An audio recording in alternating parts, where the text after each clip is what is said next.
So we have Lumi. Yes. Yeah. So go ahead and fill me in on Lumi whenever you're ready, or anything I need to know. Yeah. He's just shy of 7 months. He'll be 7 months on the 25th. And he's a white lab puppy. Are they also called cream retrievers, or is it actually a white lab? He's white. Oh, okay. Yeah. Like Snow White. That's why it's called Lumi. It's snow and finish. Oh, I see. Okay. Yeah. So it's a recessive gene, which is like they call it genetically he's a yellow lab, right, with a genetic variation to make him go white. It's the same thing with silvers. Silvers are brown labs with like the dilution gene, and there's actually a charcoal lab, which is a light version of a black lab. Yeah, we have I don't know what it'd be called, but she's a silver puppy. She's a lab, and she's got like gray eyes. Yes. Yeah, so they're labs. We were looking at those silver labs when we found Lumi. So yeah, our daughter was like, let's get a white. And we're like, okay. Cool. So she's 7 months, white lab. And then how much does she weigh approximately? We get him weighed again. If I had to guess, he's probably 50 pounds. You think he's 50 now? I think so. Yeah. He's not much smaller than Hobbs. Okay. 45 to 50. Okay, cool. And what are you looking for? What are you looking to accomplish with Lumi? I would say we have 2 kids and we live in a condo in the city, and we really would like to be able to have him like we live right across from the lake in the park, and we'd love to be able to have him off leash if possible. He's actually really good off leash, but we want him to like come and listen, and he's a tugger and is really strong. I mean, he's like a horse. I mean, and we've got like the front harness and everything, but he's just leaning into it already, and he's really strong. So we want the confidence and unquestioned control. Yeah. Both in the city. On leash and off leash. Okay. Because right now, when he sees something he wants, he'll go for it instead of, listening to us to tell him to stop. And it's really hard. We have 2 kids, 2 little kids, like a 2-year-old and a 5-year-old, and we go to pick up our son from daycare, and we can't do both because Lumi's like all over the place. It takes focus to keep him controlled. Yeah, he's all over the place on the leash. Yeah. Okay, cool. So recall, pulls on the leash, and anything else? Just really have any behavioral issues that we're concerned about. He'd choose, as labs do, but not to a problematic extent. No. And he's getting better about his toys rather than the kids' toys. I feel like we're making progress on that. And his generally has a sweet disposition. Yeah. We don't have any concerns with his. Oh, I think if there's any way to get him to take a treat, you have like a gentler mouth. He just doesn't have a gentle mouth. Like he's like for a treat. And I like try to do the finger thing and pull in, like we've tried to teach him through the cage and do the tricks we know, but like when he goes to take something, like sometimes he'll catch the kid's fingers, or he's just, I don't know how to make a dog have a gentle mouth. Got it. We have a few ideas, but it's kind of like we kind of have to see and play by ear there, but that can be covered. But he's pretty good.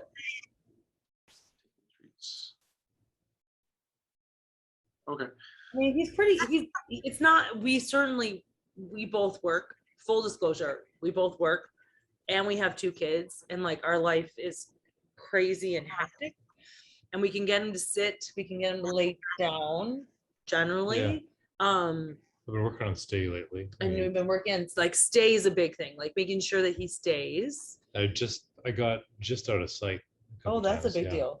is what I'm Yeah. saying. So we're working doing on it. our best, but we know we need help is basically what it is. Yeah. Like life is a little too Well, busy to spend a and lot we of want time. that absolute confidence when we're out on Yeah. the sidewalk that He's not going to bolt and he's cross not the going to street. bolt when we have one hand on the stroller and one hand on the leash. We're not. Yes, correct. Yeah. getting He's the gonna get hit by advantage a and- car, and that's Yeah. that's the biggest thing.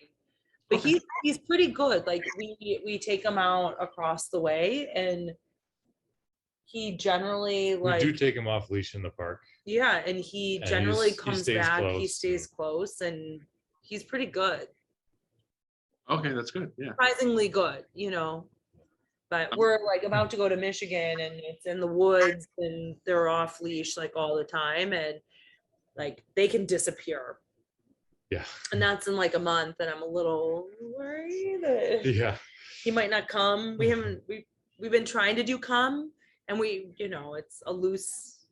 He's He's our pretty third good. lab, so we're pretty familiar with labs at the beach and that kind of stuff. And so Your third? Yeah, yeah, yeah. we had a pair, and then one of them Passed away died last year, and so almost exactly a year ago. July 30th last year, Yeah. right? Yeah. Yeah. Um, So we lost our yellow. We still have our chocolate, who's 12 and a half now and a little ornery at times. Anyway, he's tolerating the kid pretty well, things considered. Okay. Okay. And then how'd you guys hear about us? You trained they used to be our former neighbors, Bernedoodles. Do you remember the dog's name? Dugan and Louie. Oh yeah.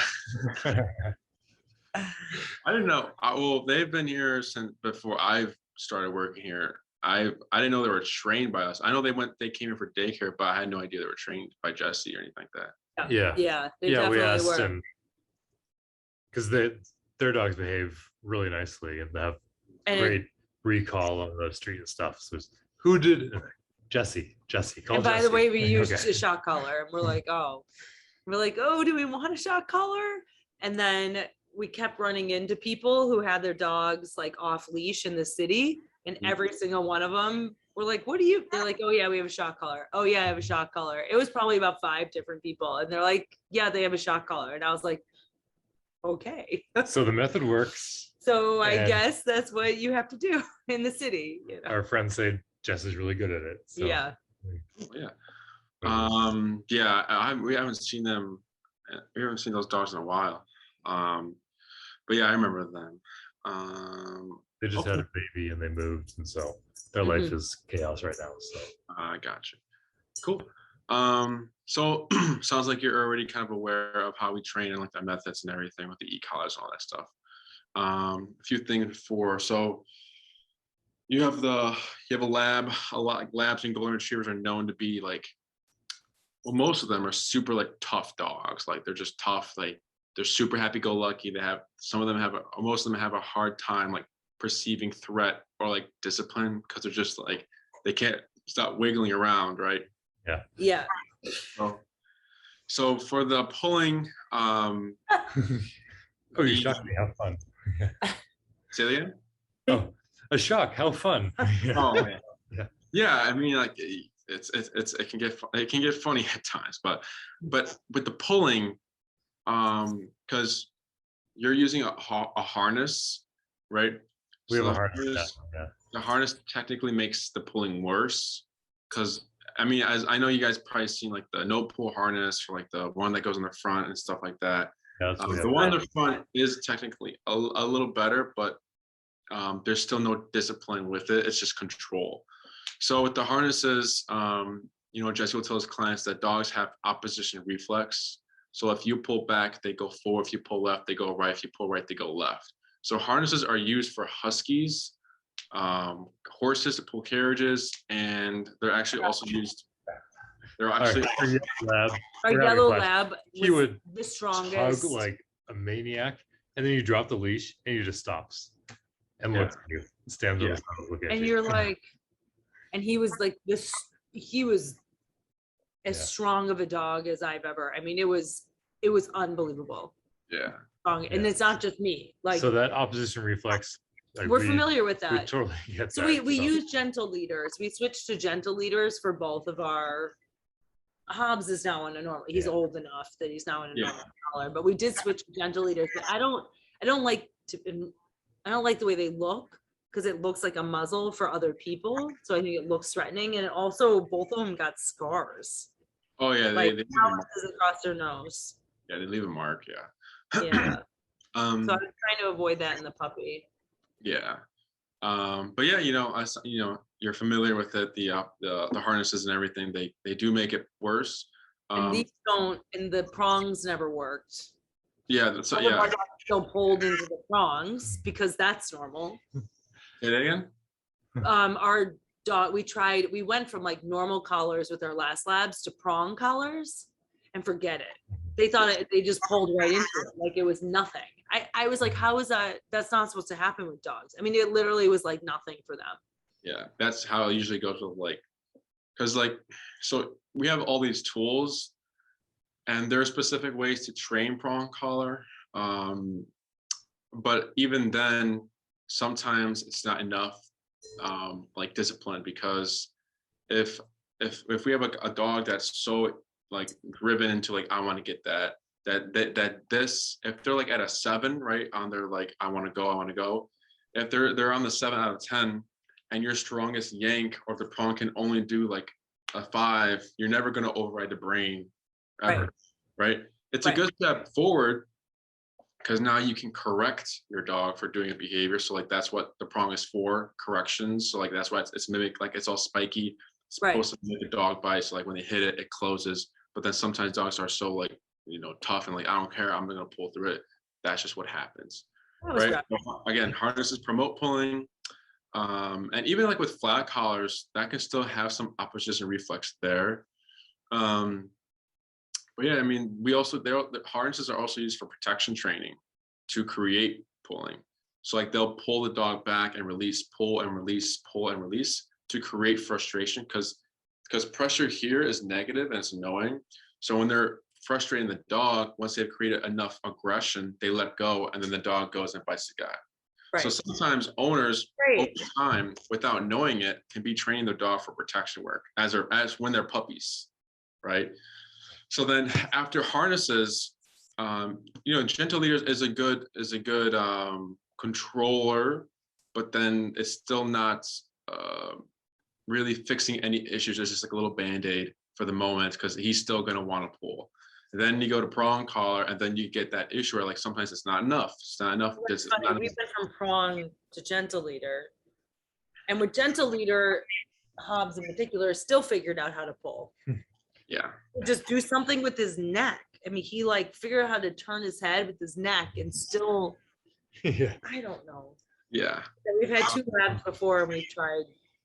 Yeah. But yeah, even if the prong did work, it'd be great. But then, once you get rid of the leash attached to the prong, you have lost all control then. So like there wouldn't be any way to recall or like, to enforce certain behavior or obedient commands. So like he's only good on leash, but then off leash, he's not good. Right. Yeah. So with these other methods, Jesse will let his class know, I guess positive only can only get you so far with obedience and stuff like that. So there's a low ceiling, and then prong also has a low ceiling, about like 50% out of 100. And then we go to e-collar, which is like the only tool that can get us like 90 or 100% reliable obedience. So what do you guys? I mean, it sounds like you guys already know a little bit about e-collar.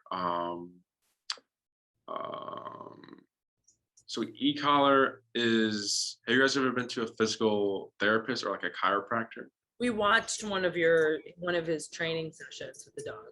The consultations? Yeah. So then, you've heard him say like, oh, sorry. Oh, it was a training session. Yeah, just a training session in Oz Park. One of the videos on YouTube. Oh, okay. Yeah. So yeah, you're not. Yeah, that makes a lot of things easier. So like, it's just like a 10. So they got to a point, and then they wait till the dog like twitches and responds to it. So he's feeling it a little bit, but that's like it. And then it kind of went. I don't know. He went. He kept adjusting the level. Yeah, it was a new e-collar on the dog, And he was like teaching the dog to walk on one side and heel on that one side because she wanted him to. Yeah, we watched like 40 minutes of it or something. Cool. Remember the dog's name? Hmm? Remember the dog's name? No, it was a silverish pit bull, which is probably not super helpful. And there was a woman, and they had, I think she had There's a two female dogs. owner. And it was a female owner, and they had two dogs, and they were working with just Two women and two dogs, right? Or was it just one woman? I don't remember, because she did have a friend with another dog, but it seemed like it was her other dog. So her goal was to have one dog walk on one side and one dog walk on the other side. Oh, I don't know if that's helpful at all. But.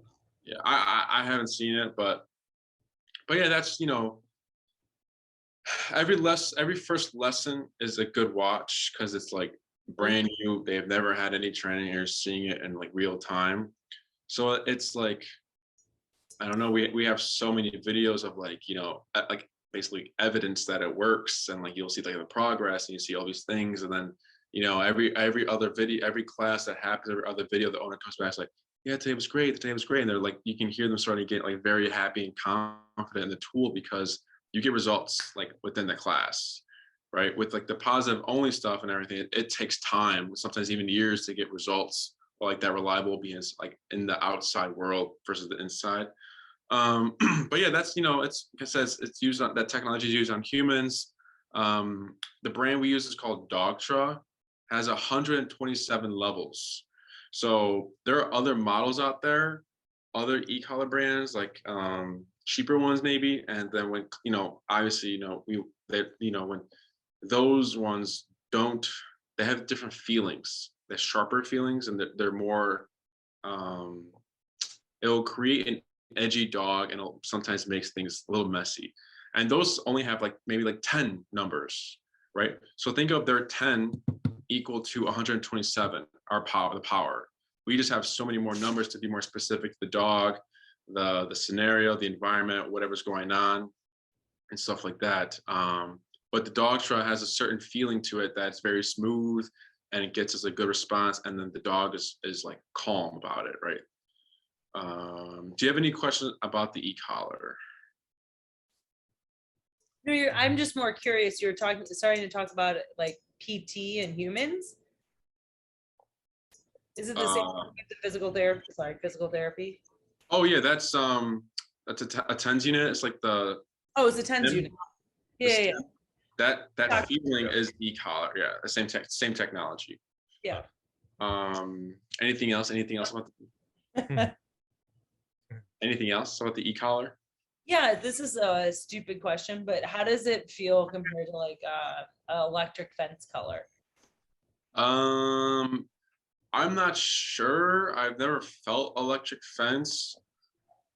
I think the electric fence has brands as well. And I think Dogtra, I don't know if they have one, but I know there's another brand company that we also like, but isn't our go-to. But e-collar Technologies, I'm pretty sure they have an electric fence because they have bark collars and everything. So I imagine they would have one. But the electric fence isn't used to make things smooth. The electric fence is used to stop. Like if you cross this line, you're not gonna like this feeling. And like I'd imagine that feeling would be like 127 maybe, because you don't want to give them a chance. You don't want them to think like, oh, that's not that bad, I'll do it. You want that first moment to be like, boom, like never again, right? You never want them to do it again. But yeah, they never did it again. Yes, they did. I don't know if they ever did. Well, they rowdy around with the back one day. Mm-hmm. We had an electric fence that worked really well. Not anymore. It was a pet safe brand back when we had a house with a yard and stuff. Yeah.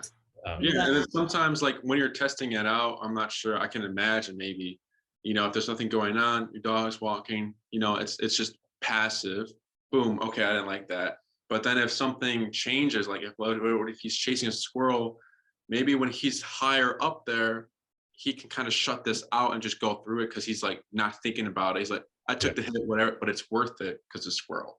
You see? And then the squirrel goes away. He's like, okay, I'll come back. But then he's passive again. and then boom, now it's hurting and now you can't get back. So that's where they struggle or anything like that. But with training, we're not looking to blast the dog for every little thing they do. It's like you saw in the video, it's like as high as needed, as low as possible. So it's just whatever's appropriate to the dog. Does that make sense? Does that answer your question? Yeah. Anything else about the e-collar? No.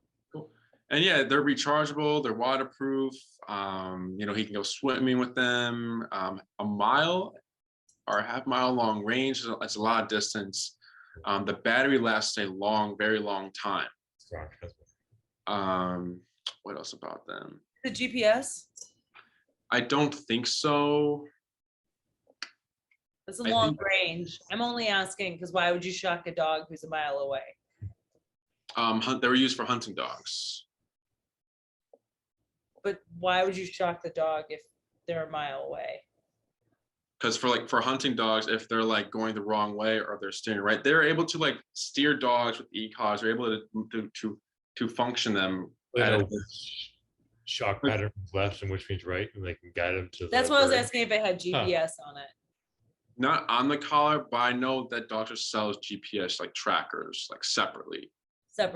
You'll see like pictures on like the Doctor website of like the e-collar and then like the little box up here, like antennas here. Yeah, it's not a bad idea. Yeah, I think anyway. Yeah. Does it make sense? Yep. Yeah. Anything else? One that it's all included. Say that again. They should make one where it's all included for like hunters, so you can see where the dog is. And anyway. Yeah, I'm not sure. There's a dog here that has you probably have seen it. It's just like a regular collar with a little box, and it's not like bulky, and it says FI. Have you seen that? It tracks your dog's how many steps they're taking, where they're moving on like a map, and like what activity they're doing, and like how it's just a whole bunch of like details. It's crazy. It's really cool. I was thinking of getting one. FI? It's like I had it right here. Let me see. How big is it? It's like it just looks like a regular collar. Like it looks like nothing. What? Yeah, it's crazy. It has GPS? FI Series 2 GPS Tracker Smart. Okay. Is it waterproof? I'm not sure actually. Like I'm gonna show it. Like it just looks like a regular collar. Oh. That was pretty slick. Yeah. Well, cell service is good enough at camp now that it could work. It would work. Like Definitely. right here, just a regular collar. That little silver box looks like that's the thing that's kind of keeping track of them. Where's your phone? That's You go grab it. FI series. Oh yeah. We can, Just write it down. I don't. Series 2. I believe so. There's like I a don't know tool how right to now. trust this puppy to not run away up at camp. Yeah. What else? But yeah. That would be great if they did make it all in one though. That'd be great. But like just looking at that looks nice too, to have it on always. What else? Cool. So, you know, it'd be the same, very similar first lesson for your guy. Just kind of teaching him that when he is here passing us, we kick in with the pressure, and then we do the 180 to the right to redirect them to come back here. A lot of trainers teach another way where they say heel, and they pull and tap, which is incorrect because there's too many dots to connect, right? When we turn and we're tapping, we're giving them something to go to, because if we're just pulling, they don't really know what's going on because they're just getting pulled back. And it can also be confusing because if they have since dogs have opposition reflex, if we're pulling and we're tapping, we're basically saying two things. We're saying pull me, don't pull me, and then that's where they get conflicted. And that's why you'll hear like a lot of clients, they'll just keep saying heel on their walk just the whole time. When in reality, you should only say it once, and that's all. You should never repeat heel during your walk again. So were you guys thinking about in person, like a board and train or a daycare and train, or what were you guys looking for? Like, were you guys thinking about something already, or did you want to hear about the programs, or In person. In person? And I think, I don't know if I mean, whatever is easier, either you guys coming to us, or I don't know how whatever you said works. Yeah, it's a board and train where you just leave Lumi, right? Lumi? Yeah. You leave Lumi with us for like a week, 2 week, 3 week, or a 4 week program. Were you interested in board and train as well, or? It crossed our mind recently. Okay. Yeah, maybe. So the board and train, you'd be in more like the 2 week program. Everything is recorded. So the moment we put the e-collar on, the video starts there, and we teach heel, stay, sit, down, place, come, and called throughout the program. So the first week is just like Heel, sit, stay. Heel, sit, down, stay, place, which is like go to your bed and don't move. Okay, it's like a go lie down. Go lie down. Not go lie down. It's just like stay on this object. He can technically stand, lay down, chew on a bone, do anything he wants. He just can't hop off this object. Now Like you go can to your bed. Yes, Yeah. go to your bed. And then the come and call command. First week they're all filmed. So What's call? Sorry. Call. What's call? Come when called. Recall. Okay, so just come. Come. Right. Yeah. Come. Yeah. So the first week is just we teach all those commands. You're seeing me teach the foundation. Once I teach the foundation, which takes like 2 days, then the other trainers will start to reinforce all the commands. Once we've gotten some consistency throughout that first week, which we usually do, the second week you get another video of the long leash phase, where we give him 30 feet of leash to make mistakes, do whatever he wants, and he still needs to kind of be at our side, and he gets all the leash. So we're teaching you how to apply his commands and use that with long leash work to kind of work to off leash. Now, if you're wanting complete off leash control, right? You want running around the woods and you need commands, because like how you said, like, why would I want to tap my dog from a distance, right? Let's say, maybe he crosses the street, or like maybe he crosses something, and you want him to stay there. You don't need to recall. So we teach you how to teach him that when you say down, if he's over there, he should drop down. Right. So we teach you like those fancy commands if he's here for like a 4 week board and train. So like the way it kind of goes is just depending how much control you want with him, right? If you're just looking for like, I just need him to walk nice, I need that recall, and I just want recall when we're off leash, then that's like the second week program. And then you also get 4 hours of like common sense. It's being safe in the city. Thank you. Like it's being safe in the city.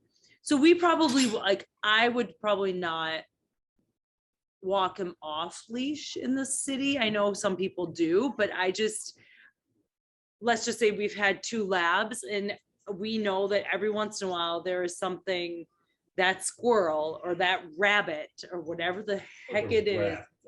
They see a rat or a rat in the city where they just lose their mind. And I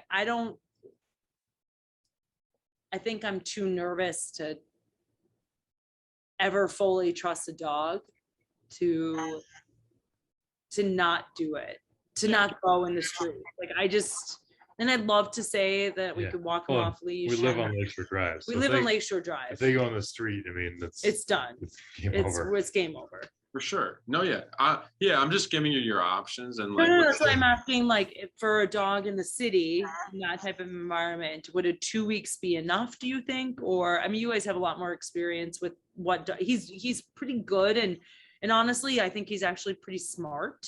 He seems like he's responded to what we've done, to the training we've done. He's pretty smart. Yeah. Like, he's not a dumb dog. Yeah. 2 weeks, in my opinion, 2 weeks is like the most common owners go for, and I've seen it works out fine. They're really good. 1 week is, it's like we don't really prefer the 1 week unless it's just like I just need to heal and like that's all I really need, and I'm going on vacation first for a week. Let's just get it done now. We teach them because all we're doing is teaching the foundation, right? They can be really good with us. That's good, but then like at the end of the day, it's like you guys. That was my follow-up question. That Yeah. you like leading exactly. So you guys, if we, one of the reasons I've never wanted to do a boarding type thing is like it's an artificial space, it's an artificial thing, right? It's you guys. Or it's different, you know. But it's not like life. It's not his life at home. It's not reality. It's not the city streets where we live and that kind of thing. It's not us. It's not us. We're not the ones doing it. And so I think I always worry about the translation and carryover with that. Like how much a dog will respect it with you guys in that, you know, nice little situation versus us at home. And it's us, and it's a different situation. Yeah. That's what I was wondering. Yeah, so we do a lot of like training walks. We go to Home Depot, PetSmart, and we're taking other dogs on the training walks as well. Doing our best to transfer the obedience to like Home Depot, or like transfer the obedience into like realistic scenarios and environments. Okay. With the board and train, for the 2 week, you get 4 hours of follow-up time. So a lot of clients, what they usually do is like upon pickup when they're done with the program or in the middle of the program, they have a follow-up. So like let's say week 1 ends and you're like, well, I want to have a follow-up. I want to see what's going on so I can be more part of it. You can do that. We've never had an issue with transferring commands, right? Because here, when I press a button, I don't know what his number is going to be, but for example, let's say it's 30, right? When I press the button on 30, it is the same as another trainer here press the button on 30. So it'll be the same when you press the button on 30. There's no like, I'm stronger, so I'm able to control him more than you are. It's 30, 30, 30, 30, right? Always. Now there is a certain way to transfer all these commands to you that we do need to go over into follow-up, right? But usually, once they feel that feeling and we're working them like for a few minutes and they're like, oh, okay, it's all the same with mom. And they already know what to do. It's just like working with the owner, trying to teach him what he knows and like giving him the information, right? Yeah. Yes, for 4 hours follow-up time. Does that answer your question? And then you're also getting these videos. So you're seeing like, you're studying these videos and then upon follow-up, you already have some sort of knowledge about them and everything. All we need to do is just like help you guys out. Any other questions about the board and train? How much is 2 weeks? I don't know I don't know that off the top of my head.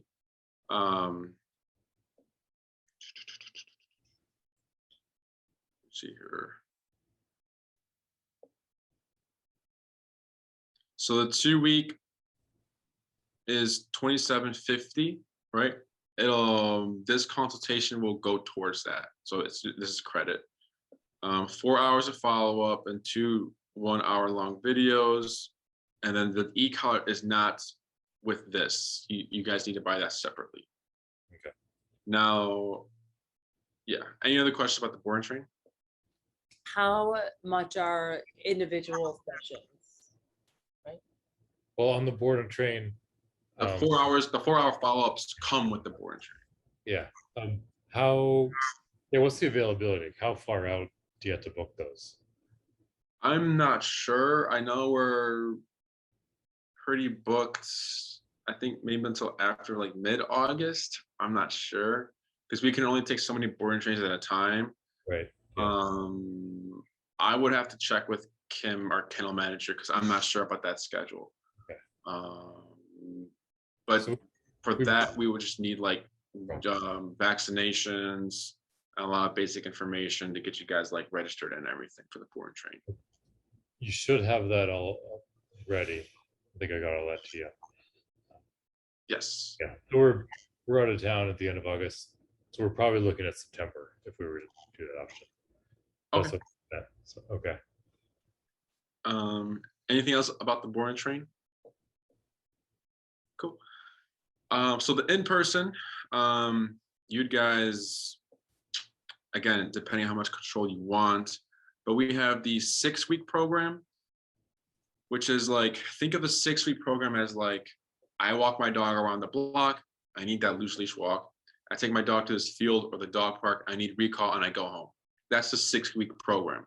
The 9-week, you do all those things, the walk, the recall, and then you go to like outdoor patios and you need them laid down and not move for 2 hours, an hour or whatever.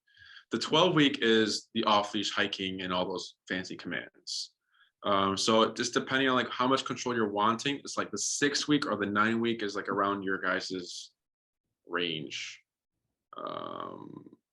Minus off-leash walking that we do. Yeah. And that's in person. So for example, Sundays, 1 p.m., 7 times we meet at Oz Park, or we can do in-home. It's up to you guys.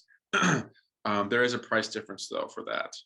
The 6-week, if we're doing it at Oz Park, is $1,000. We record all of our sessions as you saw. So like if you forget anything, you can rewatch them. What else about the in-person? It's good because you're doing all the work and all the training is tied to you.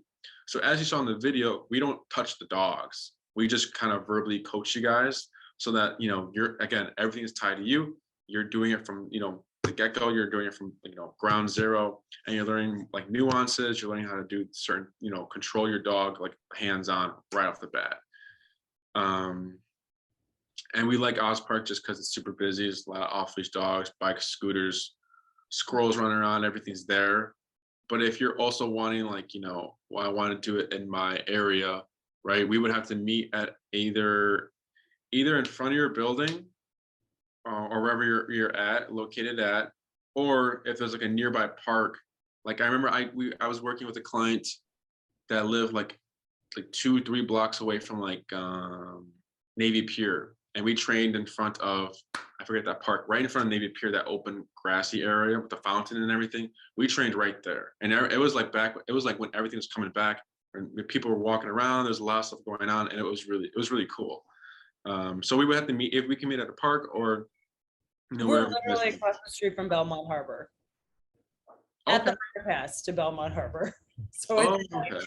just literally across the street, and it's like kids park, community garden, bike path, boat. I mean, it's Awesome.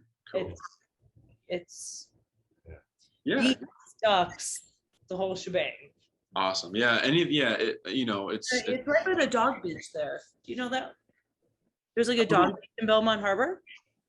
I didn't know there was one there. The only dog beach I know of is Montrose Dog Beach up here. It's tiny. Well, it's now tiny. Well, it's gotten a little bigger now. It's always been tiny, but yeah, which is nice because back before it, you know, went underwater pre-COVID, but sort of got to know. Like it was kind of a set of regulars. It's hard to get to if you can't walk there, so you sort of see the same dogs over and over again. Well, and it's if there are 6 dogs there, it's pretty crowded. It's like 50 feet across, maybe 100 feet across. Yeah. So the owners are like, it's not like Montrose where dogs It's disappear chaos. and it's chaos. And there was like a dog that was biting multiple dogs there and that kind of thing at Montrose. You know, this is like owners are paying a lot of attention. It's really nice. That's good. Yeah. Montrose.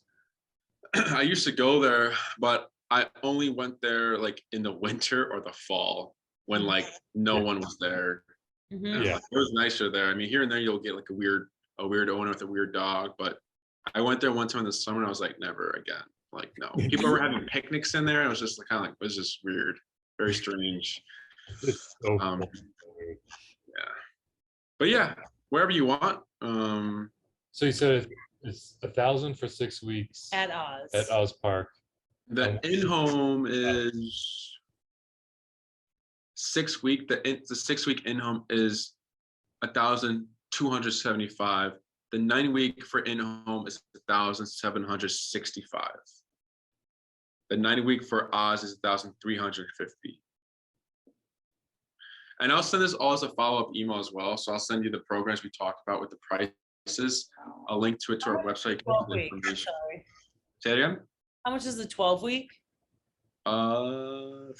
For Oz, 1,725, and then in-home 12-week is 2,200.